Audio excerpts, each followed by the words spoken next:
तो डिंपल यादव कह रही हैं कि इस बिल से आम जनता को कुछ हासिल नहीं होगा, लेकिन सही मायनों में अगर देखें तो ये जो संशोधन हो रहा है उससे मुसलमानों को किस तरीके से फायदा मिलेगा, एक बार वो आपको दिखाते हैं। तो इस संशोधन से अगर हम देखें तो मुसलमानों को सीधे तौर पर फायदा मिल रहा है। महिलाओं को प्रतिनिधित्व इससे मिलेगा क्योंकि कम से कम 2 मुस्लिम महिलाओं को शामिल करने का प्रस्ताव इसमें रखा गया है। इसके साथ ही अधिकार के साथ फैसले लेने में भी भागीदारी महिलाओं को मिलेगी। जो हम कहते हैं कि महिलाएं अब आगे बढ़ रही हैं, उसमें सीधे तौर पर अब महिलाएं और आगे बढ़ती नजर आएंगी।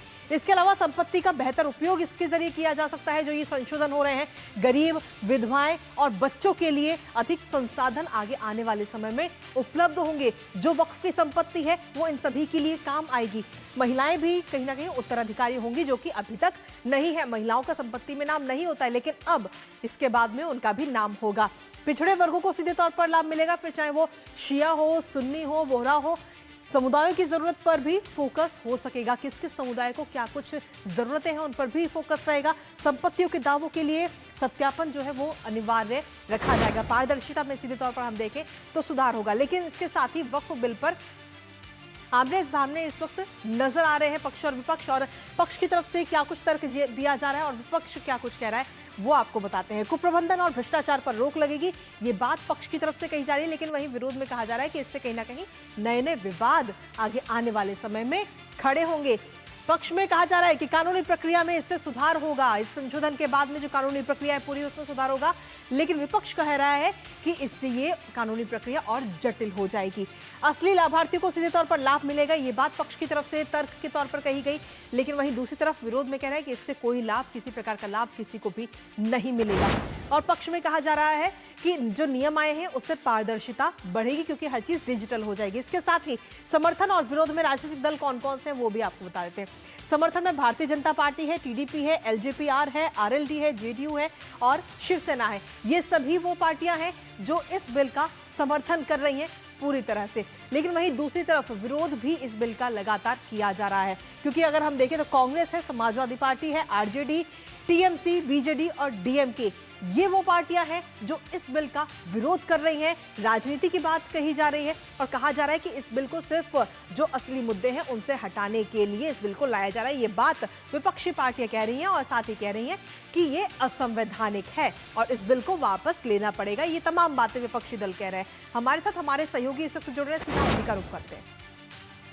हमारे साथ हमारे सहयोगी शैलेंद्र मिश्र इस वक्त जुड़ रहे हैं, जो कि इस वक्त संसद परिसर में ही मौजूद है, और साथ ही हमारे साथ में विकास सिंह इस वक्त जुड़ रहे हैं जो कि लखनऊ में मौजूद है। सबसे पहले शैलेंद्र, आपके पास में आना चाहेंगे। अब से कुछ देर पहले रविशंकर प्रसाद को हमने सुना और उन्होंने मुख्य तौर पर 3 सवाल विपक्ष से कह रहे हैं कि आखिर इस बिल से समस्या क्या है। क्या विपक्ष नहीं चाहता कि जो वक्फ की संपत्ति है वो गरीब मुस्लिम समुदाय के काम आए? इस तरीके के सवाल रविशंकर प्रसाद की तरफ से किए गए। देखिए कृतिका, निश्चित तौर पर हमने देखा कि रविशंकर प्रसाद ने बीजेपी की तरफ से अपनी बात रखते हुए कई महत्वपूर्ण बिंदुओं को उठाया है और कहा है कि ये बताएं विपक्ष कि वो किस बात का विरोध कर रहा है। वक्फ संशोधन बिल में जो प्रावधान है वो मुसलमानों के हित में है और पसमानदा मुसलमान हो या पिछड़े मुसलमान हो उनको प्रतिनिधित्व मिलेगा।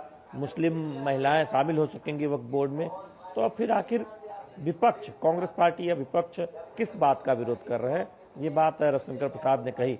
और उससे पहले किरण रिजिजू, जिन्होंने बिल को सदन के पटल पर रखते हुए चर्चा के लिए विस्तार से तमाम उन संशोधनों के बारे में बताया जो इस बिल के जरिए प्रस्तावित है। और ये बात बहुत स्पष्ट तौर पर उन्होंने कही कि ये कहा जाता है कि रेलवे और सेना के बाद सबसे ज्यादा वक्फ की जमीनें हैं भारत में और दुनिया में सबसे ज्यादा जमीनें वक्फ की भारत में हैं। लेकिन फिर भारत का मुसलमान गरीब क्यों है? यानी उसके प्रबंधन में कोई कमियां है उन जमीनों के, और उसकी आय जो है वो मुसलमानों तक, गरीब मुसलमानों को सही से नहीं मिल रही है, उसका फायदा नहीं मिल रहा है। तो ये सब बातें कही। अभी हम अखिलेश यादव को देख रहे हैं समाजवादी पार्टी की तरफ से बोलते हुए। इससे पहले गौरव गोगोई ने भी बात रखी थी, सदन में विपक्ष के उपनेता है कांग्रेस के, और उन्होंने अपनी बात कांग्रेस की तरफ से रखी और कई सवाल उठाए संशोधनों को लेकर, प्रस्तावित संशोधनों को लेकर, सरकार की मंशा को लेकर। तो एक जोरदार बहस हमें देखने को मिल रही है लोकसभा में वक्फ संशोधन बिल पर। चलिए आपके पास वापस आएंगे शैलेंद्र। हमारे साथ में इस वक्त विकास सिंह भी जुड़े हुए हैं लगातार लखनऊ से। विकास, लखनऊ में आपने आम लोगों से भी बात की होगी इस बिल को लेकर के, उनकी तरफ से किस तरीके की प्रतिक्रिया देखने को मिल रही है? देखिए, अगर लखनऊ समेत उत्तर प्रदेश की अगर बात करते हैं तो 2 लाख से ज्यादा संपत्तियां वक्फ की हैं।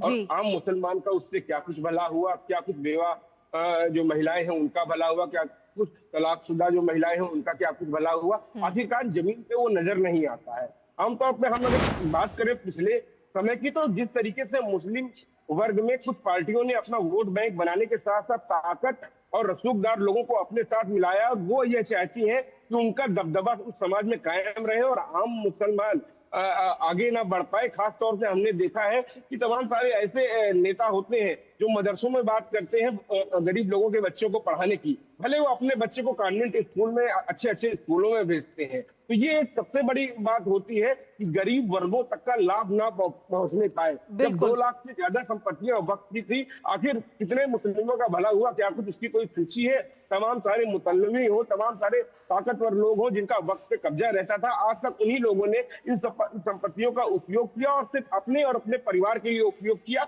अपने समाज के लिए अगर उपयोग किया होता तो हाल आज कुछ दूसरा होता। यही कुछ बात है कि तमाम सारे आम लोगों की यह उम्मीद है कि उनके जीवन के दिन अब आगे बढ़ेंगे। उनको उम्मीद जागी है इस उम्मीद से कि आने वाले समय में उनकी जो नस्लें हैं, उनके जो औलादे हैं, उनके दिन अच्छे आएंगे और उनके जीवन में सुधार आएगा। उत्तर प्रदेश में एक बड़ी आबादी में मुस्लिम रहता है और वो चाहता है कि उसके जीवन में उसके जो गरीबी है, कमजोरी है, वह दूर हो। वो चाहता है कि मुख्य धारा में जुड़े कैसे। यह बिल कहीं ना कहीं उसके लिए एक बहुत बड़ा परिवर्तन का केंद्र साबित होगा।